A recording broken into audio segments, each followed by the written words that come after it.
తెలంగాణలో చలనచిత్రానికి సంబంధించి గద్దర్ అవార్డులు ఇవ్వాలని తెలంగాణ ప్రభుత్వం డిసైడ్ చేయడం జరిగింది. ఈ గద్దర్ అవార్డులు ఉగాది నుంచి ప్రారంభిస్తారు.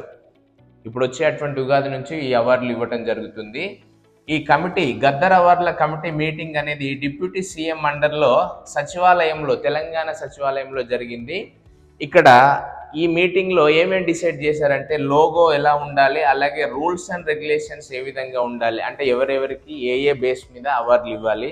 దాంతోపాటుగా ఈ గద్దర్ అవార్డులతో పాటుగా బాలల చిత్రాలకి మరియు ఫీచర్ ఫిలిమ్స్కి, అలాగే తెలుగు సినిమా పుస్తకాలపై కూడా అవార్డులు, అలాగే నగదు మరియు ప్రశంస పత్రాలు అందజేయాలని చెప్పేసి మన తెలంగాణ గవర్నమెంట్ డిసైడ్ చేయడం జరిగింది. ఎంత తొందర వీలైతే అంత తొందరగా ఈ రూల్స్ అండ్ రెగ్యులేషన్స్, ఈ మీటింగ్లో చర్చించినటువంటి అంశాలు ఏవైతే ఉన్నాయో వాటన్నిటిని అందివ్వాలని చెప్పేసి తెలంగాణ గవర్నమెంట్ ఈ చలనచిత్ర కమిటీని కోరటం జరిగింది.